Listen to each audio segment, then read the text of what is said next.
Mas realmente tem isso. Não... Era aquilo, né? Você tinha uma meta, tinha um objetivo e tudo, e conseguiu chegar naquilo, né? E a galera tem... Coisa que eles são bem mais, então tem muita dúvida. E a galera... Na verdade, foi antes do estouro já. Antes do estouro. E como tá para você revisitar ali essas canções, né, que foram registradas em álbum em 1986 e tudo? O Sandro te olha meio torto, assim, quando você erra alguma nota. Mentira, o Marcelo Pitts não erra nota. Não erra nota nenhuma. É que, na verdade, eu olho para ele para ver se ele não tá me olhando errado para eu não tomar esporro, né? Como eu tô na frente, essa é a vantagem de não ter olho nas costas, né? E eu fico pensando, o que esses caras me querem aqui? Mas como é para você, Pitts? Você falou, né? Pô, eu tô com quase 60, com essa carinha aí de 40 e poucos. Revisitar esse repertório, principalmente hoje, né? Passado... A história tem isso, né? Passado, então, 35 anos, 36 anos, essas músicas se tornaram realmente clássicas, né? Toda Forma, Segurança, Sopa, né? E você estava ali, né? Fazendo o registro dessas canções que hoje elas estão no imaginário, fazem parte da nossa cultura. Para os fãs, são músicas muito queridas, né? Pois é legal. Acho que eu visitar e tentar tocar as músicas de novo, a primeira coisa que eu pensei, pô, não é que eu tocava direitinho. Que acho que, assim, por causa dessa história de ter entrado meio no acaso, né, eu sempre senti um pouco de síndrome de impostor, né, aquela coisa. Cara, estourou isso aqui mesmo. Realmente estourou, realmente eu ganhei um disco de ouro, realmente... Os caras querem, daí todas essas pessoas aí para me ver tocar, né? E agora revendo assim, não, parei um pouquinho, acho que algum mérito tinha, né? Tinha, a gente sabe que tinha. E eu revendo assim, alguma dificuldade de reproduzir, né? Até pegar, até desenferrujar os dedos, né? Mas mais que eu tenho que dizer? Tem aquela coisa, tu começa a pensar assim, as pessoas tu sempre que tá renovando, tem que botar coisas novas, daí eu tô vendo assim, cara, são clássicos, as pessoas querem ouvir aquilo que tu fez, né? Não tem que inventar, as pessoas estão lá para ouvir aquilo mesmo, né? Então, bora, né? Aproveitar o que foi feito.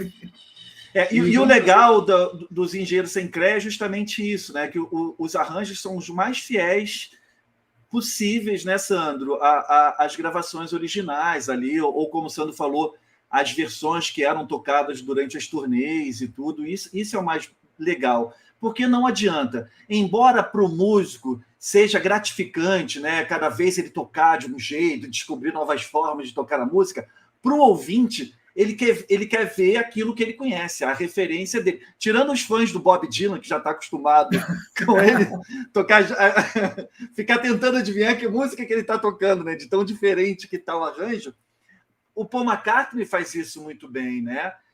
O set list dele é montado baseado no que, em primeiro lugar, o fã gostaria de ouvir, e depois ele inclui algumas canções que ele gostaria de tocar naquela turnê. Então, eu acho bacana isso.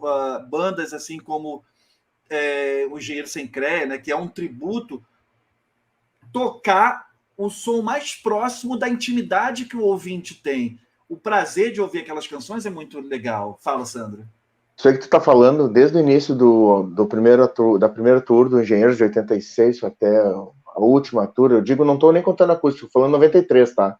94, 95 ali. O Engenheiros tinha uma coisa diferente, é o que a gente traz pra banda. Hoje, que é diferente, o que é diferente no show do Humberto hoje, tá? O Humberto não faz mais isso que eu vou dizer. Na época do Engenheiros era muito improviso.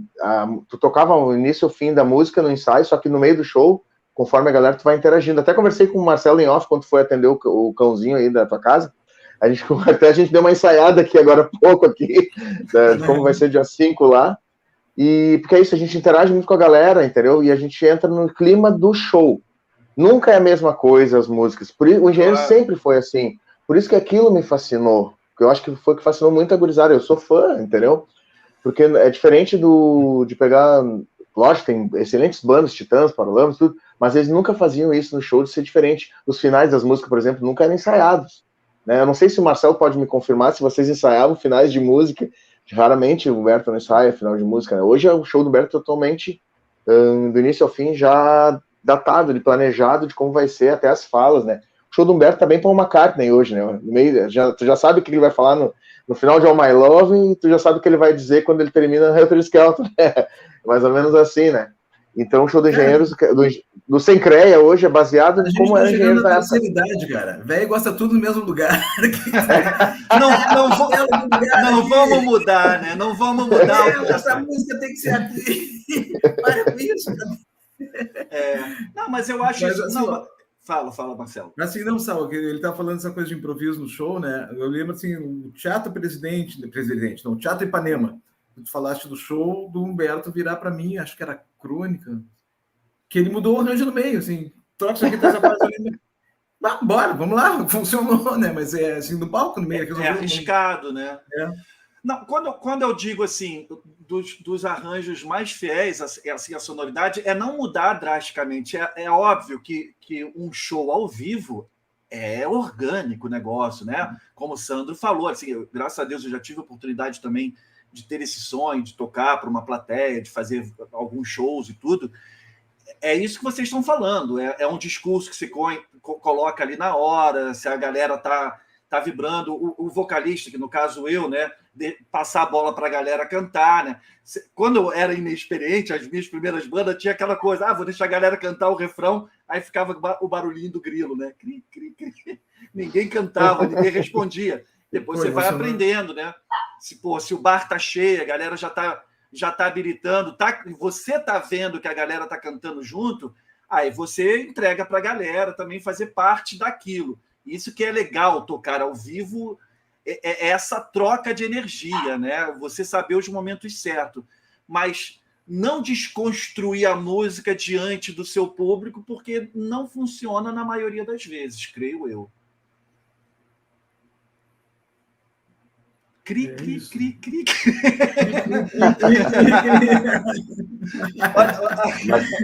Mas tá bom, cara. Foi o primeiro intervalo, foi 1 hora e pouco, foi a primeira vez que deu o cri, cri, cri. Tá vendo? O Rael tá perguntando pro Pizza aqui se você já foi a algum show dos Engenheiros depois que saiu da banda. Só do Sem Creia. Só do Sem Creia. Não, só do não Sem vi, Creia. não vi. Na verdade, eu acho que eu vi uma vez Humberto sozinho, mas com os Engenheiros na praia, né? Em Capão da Canoa. Daí eu fiquei vacilando, vou lá, não vou. Daí quando eu resolvi ir lá no camarim, ele já tinha ido embora. Mas foi legal de assistir, gostei de assistir ele, mas só ele solo. Ele solo, foi a única vez que eu assisti um engenheiro. Mas ele solo, e se ele voltar com o nome de Engenheiros, vai começar a ser ele solo, não tem jeito. Os Engenheiros, eu acho que, para mim, são duas bandas. A banda do primeiro álbum é uma banda, e a banda com a entrada do Augusto, é a outra banda. Mas a gente consegue ter algo ali no cerne que transforma aquilo realmente em Engenheiros do Havaí. Eu consigo abraçar, eu consigo ter nitidamente em mim que desde o primeiro álbum até o filme de guerra, aquilo ali é Engenheiros do Havaí. A partir do Gessinger Trio, o Minuano e tudo ali, começou a ser muito Humberto e os músicos contratados. Porra, beleza, se ele manteve o nome Engenheiros do Havaí. Para mim não importa, sabe? Mas, assim, para mim, fã das antigas, né? Como eu falei, fiz o primeiro fã-clube dos Engenheiros no Brasil, além dos Outdoors. Quando eu vi que na Bis eles deram uma entrevista em 88, falando que eles era a única banda que já tinha recebido disco de ouro, estava no segundo disco e tal, e não tinha um fã-clube no Brasil. Aí eu juntei uns amigos e a gente fez o fã-clube. Na edição seguinte da Bis saiu o anúncio do nosso fã-clube, o Além dos Outdoors.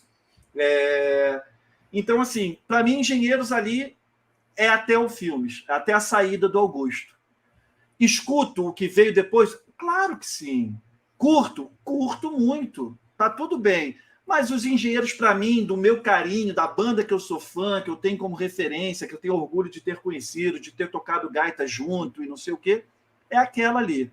É a do Longe Demais das Capitais até o filme de guerra Canções de Amor. Não que não me interesse o trabalho do Humberto posterior, me interessa, acho legal. Humberto é um grande compositor, um dos maiores compositores da minha geração. né? Embora muitas vezes a crítica não reconheça isso, né? Fala de Cazuza, de Renato Russo, de Arnaldo Antunes, e o Humberto nunca é lembrado. Para mim, ele é um grande compositor, um grande músico e um grande compositor.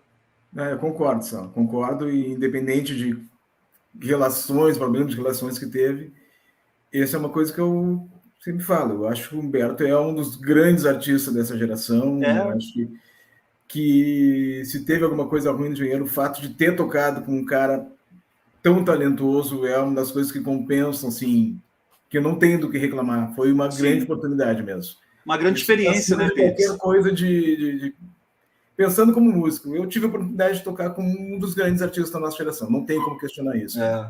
E eu acho realmente essa questão, ele como compositor, ele não é...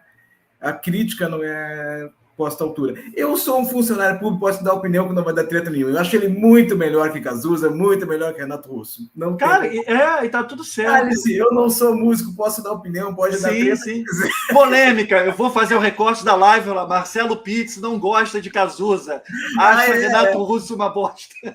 Isso aí, isso aí. O Marcelo Pitts disse que o Legião é uma porcaria. Marcelo, quem não sei, mas eu odeio o cara. Mas tudo isso que o Marcelo tá falando, Sal, eu me lembro no show que a gente fez lá, que ele participou, depois ele saiu, ele sentou na frente ali com a esposa dele, e ele curtiu o show até o final, né? E o Marcelo, todo mundo pedia música, e o Marcelo, como tava na minha frente, também pediu infinita raio, toca isso, toca aquilo, eu olhando assim, o Marcelo. Pra te ver que o cara dá valor à obra da sequência da banda, né, no caso, né?